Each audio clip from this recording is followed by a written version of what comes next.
Hi,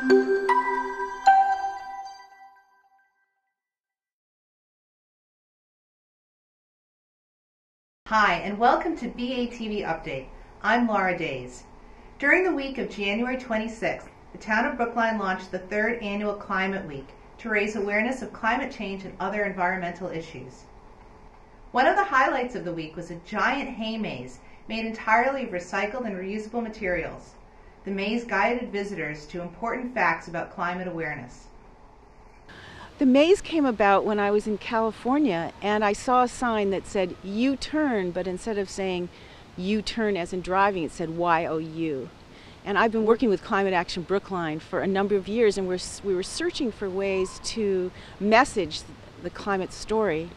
And I contacted my friend, graphic artist Connie Porter, and we decided that yes, we would try to create an event around signs. When Mary contacted me, we had a meeting here down in Brookline. We were starting to realize that we're so used to directives, when we drive our car down the road, we just have this amazing, things are telling us what to do at all times. So the idea of playing on something that's so familiar and yet taking it and turning it on its head a little bit was fascinating to me. We wanted to introduce sort of a fanciful element, which actually pulls people in, especially kids, and you can see that's relatively successful. I have seen hundreds of kids come through here.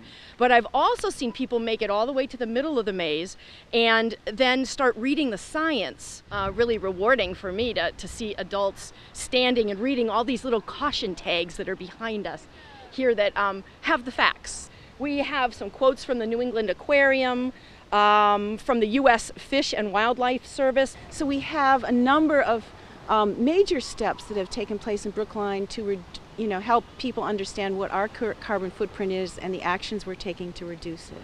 The maze is one of the major installations here between Town Hall and the library, but there are displays up and down Harvard Street. There's a walking tour, and then there are a number of really excellent high-level information sessions. With over 50 events and displays across the town, Climate Week highlighted ways for Brookline residents to take steps towards a greener future.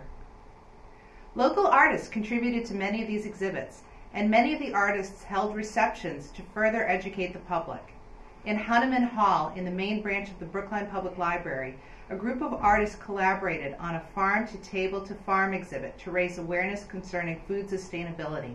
This is a cookbook I created in 2003. In the summer, I spent several weeks with my children at a farm in western Massachusetts.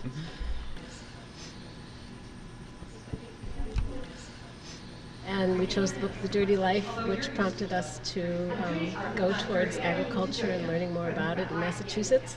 And this is basically a calendar that's provided by the Massachusetts Department of Agriculture, and basically made a visual out of cutting it out and using the pictures from the calendar to show where all the different farms are in Massachusetts. Yes, my piece was made specifically for this show because I really wanted to do something to be part of this. When Gwen Ossenforth told me about this show, I got really excited that artists were being invited to sort of show their take on food and recycling and farming and just the way everything sort of goes from the ground to the table to back into the ground again. And so I thought, what part of it would I like to do? So I thought a table, because I love to cook and I love to serve and I love people eating at my house and I love sharing. At the Art Institute, artists collaborated on an exhibit about climate awareness. This piece here is called Origins. Basically, this show was about nature and the city's connection to it, and we all have roots in nature. So I took the word origins and the tree because it's the most easy representation of roots and things that grow. The show has to do with trying to leave nature where it is and build around it, and so that the two are symbiotic rather than antagonistic. Local businesses participated in the event by creating or hosting their own displays in storefront windows. Well, I think they're doing a great job. They're having wonderful activities all over town, and we thought we'd like to be part of it. We have a lot of terrific books here in the store, about climate awareness, and we'd just like, to let people know about it.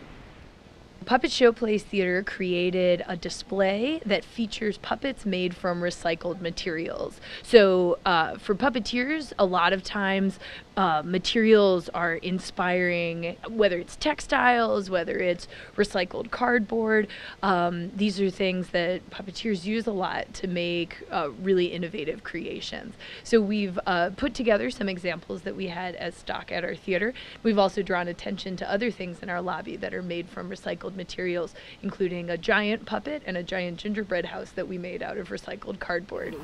And the reason there's a connection between public health and climate change is what we have learned over the last few years is as our climate has been deteriorating in terms of the healthiness of the planet, we've discovered that there's also a link to the health of the people, and that if people have better nutrition, if they eat less meat, if they're more mindful of eating healthy foods, and in addition, if they exercise more and don't drive so much, not only will they be healthier, but so will the planet be healthier.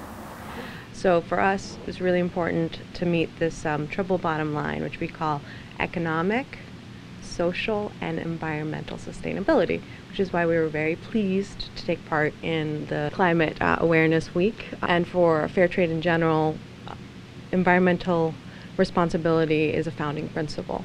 Climate Action Brookline is active year-round, and you can discover more ways to get involved and to learn about climate change by visiting them online at climateactionbrookline.org.